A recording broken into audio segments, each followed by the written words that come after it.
امر کا بیان چل رہا ہے۔ تو اب تک مصنف نے امر کی وضاحت کر دی، اس کے معنی بیان کیے اور اس کا حکم بیان کیا۔ خاص میں سے امر ہے نا، اس کے معنی بیان کیے، اس کا حکم بیان کیا، اور یہ بھی بیان کیا کہ امر کا موجب وجوب ہے، امر کے اندر نہ اشتراک ہے نہ ترادف ہے۔ پھر اس کے دلائل بھی دیے گئے ہیں، ان میں سب سے پہلی دلیل دی گئی اختیار کا نہ ہونا، مامور سے اختیار کا ختم ہو جانا ایک، دوسرا جو ہے وعید کا مستحق ہونا تاریک امر کے لیے، تیسری چیز اجماع کی دلالت اور معقول کی دلالت، ٹھیک ہے نا بھائی۔ اس کے بعد یہ بھی بتا دیا گیا کہ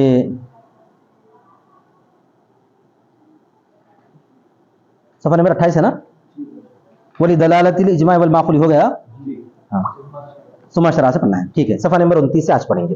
اس کے بعد بتایا جا رہا ہے کہ اور جب اگر امر سے مراد لیا گیا، ثم شرع سے نا، اور جب امر سے مراد لیا گیا اباحت یا ندب، امر کے حقیقی معنی کیا ہے یہ تو بتا دیے گئے۔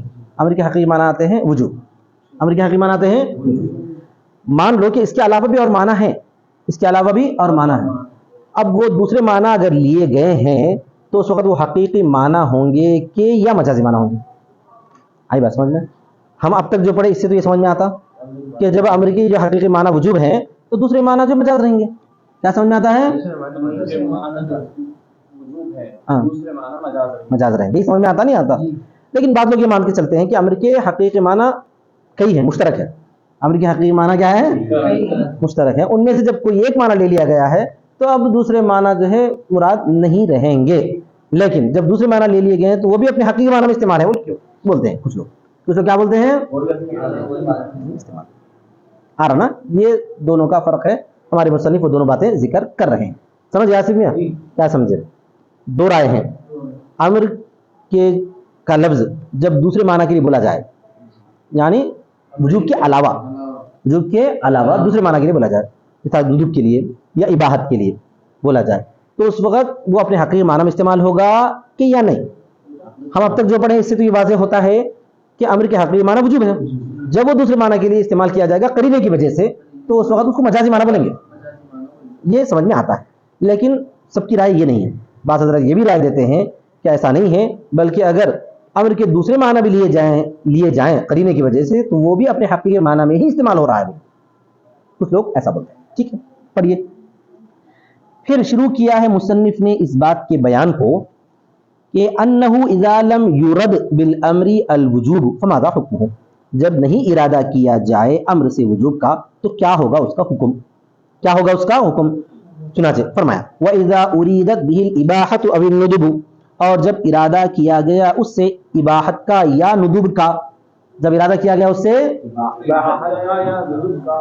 اذا اریدت بالامر الاباحة او الندب، یعنی جب ارادہ کیا گیا امر سے اباحت کا یا ندب کا، وعدل عن الوجوب، اور وجوب سے عدل کر دیا گیا، عدل کر دیا گیا، کیا کر دیا گیا؟ یعنی ہٹ گئے، ہٹا گیا، الگ کر دیا گیا، عدول کیا گیا مطلب ہٹ گئے بولے ایسا، امر کے وجوب کے معنی سے ہٹ کر دوسرے معنی لے لیے گئے۔ فحینئذ اختلف فیہ، تو اس وقت اس میں اختلاف کیا گیا ہے۔ فقیل انہ حقیقۃ لانہ بعضہ، تو کہا گیا ہے کہ وہ حقیقی ہے، وہ حقیقی ہے، یعنی اس وقت بھی امر کے معنی حقیقی ہی رہیں گے، کیونکہ لانہ بعضہ، اس لیے کہ وہ اس کا بعض ہے۔ کب؟ جب ندب یا اباحت کے معنی لیے گئے، تو خاص طور پر ندب یا اباحت کے معنی لیے گئے تو اس وقت بھی حقیقی معنی میں ہی استعمال ہوا بولیں گے، کیونکہ یہ حقیقت کے بعض معنی ہے۔ کیا مطلب بعض معنی ہے؟ سمجھو، امر کے اندر کیا رہتا ہے؟ فعل کا طلب رہتا ہے۔ امر کے اندر کیا رہتی ہے؟ وجوب کے ساتھ بولیں گے آپ، وجوب کے ساتھ۔ اگر وجوب کے بغیر فعل طلب کرے تو طلب فعل تو یہاں پر پایا جا رہا نہیں جا رہا، تو اس وقت بولیں گے مستحب، اس وقت بولیں گے مستحب۔ طلب فعل مع رجحانی ہی بولتے ہیں اس کو، کیا بولتے ہیں؟ تو طلب فعل یہاں پہ پایا جا رہا نہیں پایا جا رہا؟ پایا جا رہا۔ اور اس سے کم کیا چیز ہوتی ہے؟ اباحت۔ طلب فعل اس میں بھی اباحت میں بھی طلب فعل رہتا ہے، طلب فعل رہتا ہے مع الاختیار، طلب مع الاختیار، کہ وہاں پر بھی فعل کو طلب کیا جا رہا ہے لیکن اختیار کے ساتھ کیا جا رہا ہے۔ تو تینوں میں چونکہ طلب فعل پایا جا رہا ہے لہذا تینوں میں بھی حقیقی معنی رہیں گے، اور معنی کو چھوڑ دیجیے آپ، دوسرے معنوں کو چھوڑ دیجیے. ان تینوں میں کیا رہیں گے؟ حقیقی معنی. امر وجوب کے لیے آتا ہے، یہ تو امر کے حقیقی معنی ہے. امر جب ندب کے لیے آئے گا تو یہاں پہ بھی چونکہ طلب فعل پایا جا رہا ہے، اس واسطے یہ بھی حقیقی معنی ہے. اور اگر امر عبادت کے لیے آ رہا ہے تو یہاں پر بھی طلب فعل پایا جا رہا ہے، لہٰذا یہ بھی حقیقی ہی معنی ہے. تو یہ اس کا بعض ہے کا مطلب یہ ہے کہ یہ بھی امر کے معنی کا بعض حصہ ہے، یہ بھی امر کے معنی کا بعض حصہ ہے، کیونکہ اس میں بھی طلب کے معنی پائے جا رہے ہیں. اس واسطے اس وقت حقیقی معنی پر ہی عمل ہو رہا ہے کہیں گے. کیا کہیں گے؟ یہ بعض لوگ کہتے ہیں. ٹھیک ہے نا بھائی؟ آئے سمجھ. یعنی امر حقیقی ہے اباحت میں اور ندب میں بھی، اس لیے کہ ان دونوں میں سے ہر ایک وجوب کا بعض ہے. ان دونوں میں سے ہر ایک وجوب کا بعض ہے کیونکہ طلب فعل پایا جا رہا ہے، طلب فعل پایا جا رہا ہے. وبعض الشیء یکون حقیقتا قاصرتا، اور چیز کا بعض حقیقت قاصرہ ہوگی. چیز کا بعض حقیقت قاصرہ ہوگی. کیا مطلب ہے حقیقت قاصرہ ہوگی؟ بولے تو حقیقی کاملہ نہیں، چھوٹی حقیقت. حقیقی کاملہ نہیں. حقیقی کاملہ امر کے معنی کیا ہے؟ طلب فعل مال وجوب. ہاں وجوب. حقیقت قاصرہ کیا؟ طلب فعل مال اختیار ہے، یا مال جو رجحان ہے، مال رجحان ہے. ایسا لأن الوجوب، وجوب اس لیے کہ وجوب عبارت عن جواز الفعل ما حکم الترک. اب یہ تعریفات کرتے ہیں. اس لیے کہ وجوب نام ہے، عبارت میں ترجمہ کریں گے نام ہے، اس لیے کہ وجوب نام ہے فعل کے جواز کا ترک کے حرمت کے ساتھ. وجوب کس کو بولیں گے آپ؟ فعل کے جواز کا ترک کے حرمت کے ساتھ. تو اور اس کا کچھ حصہ جو ہے وجوب کا کچھ حصہ عبادت میں پایا جاتا ہے. کیا ہے وہ؟ فعل کا جواز عبادت میں پایا جاتا ہے، یعنی فعل کا جواز. دیکھیے والاباحۃ ہی جواز الفعل، اور عبادت جسے کہتے ہیں فعل کا جواز ہونا. تو وجوب کی جو تعریف اوپر کی گئی ہے اس کا کچھ حصہ یہاں پایا گیا نہیں پایا گیا؟ عبادت میں پایا گیا ہے. الاباحۃ هو جواز الفعل، وہ فعل کا جواز ہونا ہے. یہ عبادت کے معنی ہو گئے. والندب هو جواز الفعل مع رجحانه، اور ندب وہ فعل کا جواز ہے اس کے رجحان کے ساتھ. تو تینوں میں جواز فعل تو پایا گیا ہے، تینوں میں جواز فعل پایا گیا ہے. تو جب وجوب امر کے حقیقی معنی ہے تو اباحت بھی امر کے حقیقی معنی ہوں گے اور ندب بھی امر کے حقیقی معنی ہوں گے، کیونکہ یہاں پہ حقیقت قاصرہ ہے. کیا ہے یہ؟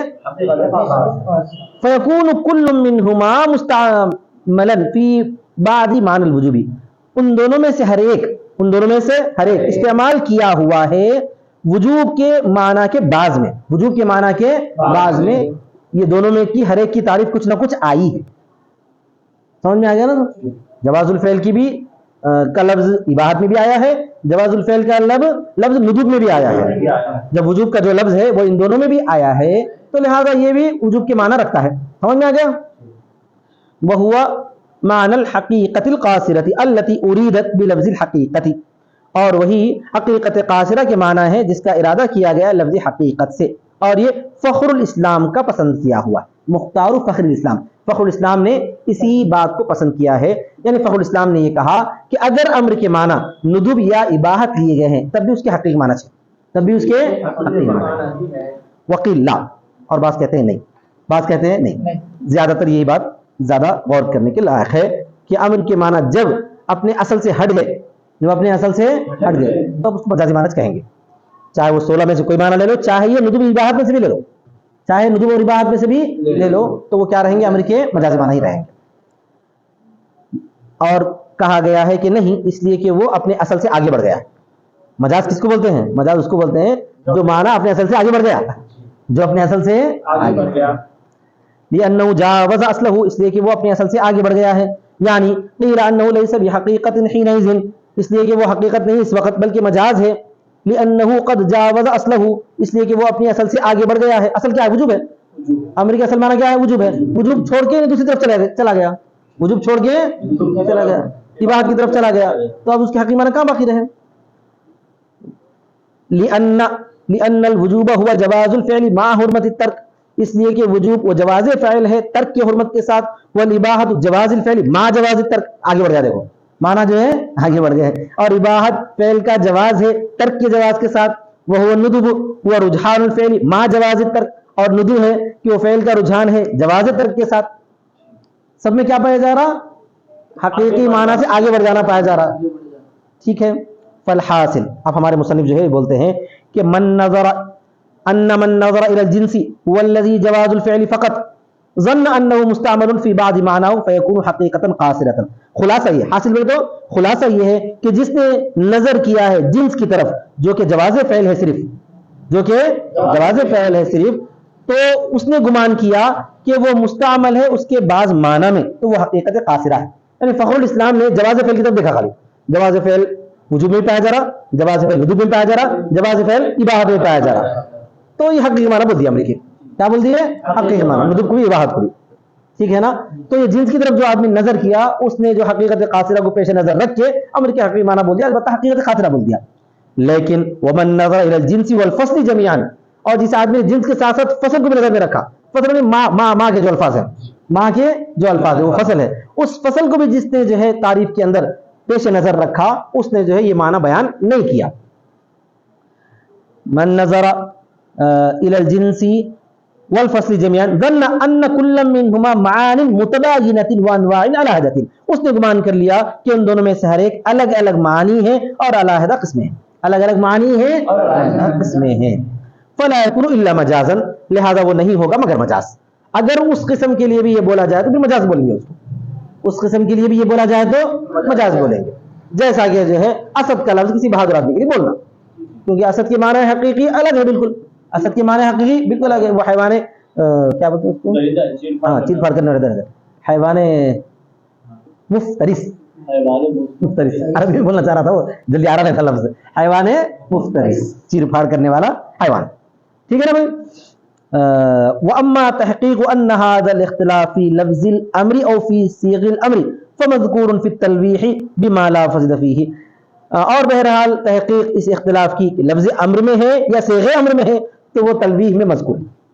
فخر الاسلام نے جیسے تفصیلات کی ہے ویسے ہی تلویح اور مزید کتاب ہے، وہاں پر جو ہے وہاں کے مصنف نے یہ وضاحت کر دی ہے کہ امر کا یہ جو اختلاف ہے یہ صیغ امر میں ہے یا لفظ امر میں ہے، صیغ امر میں ہے یا لفظ امر میں ہے، وہ وہاں پر تلویح میں مذکور ہے. اس پر زیادہ کرنے کی ہم کو ضرورت نہیں ہے، یہ کہہ کر مصنف جو ہے اس طرف اشارہ کر دیے. اور دبے الفاظ میں اپنی کتاب تفسیرات احمدیہ کی طرف بھی جو ہے رجحان کر دیے ہیں کہ وہاں پر میں لکھ دیا ہوں، بولے تو نہیں مگر سمجھ جانا ہم لوگ. بہرحال اس اختلاف کی تحقیق لفظ امر میں یا صیغ امر میں تو مذکور کی گئی ہے تلویح میں کہ جو کہ نہیں زیادہ ہے اس پر، جو کہ نہیں زیادہ ہے اس پر، یعنی ہم اپنی کتاب میں اس پر زیادہ نہیں کیے. وآخر دعوانا الحمدللہ رب العالمین.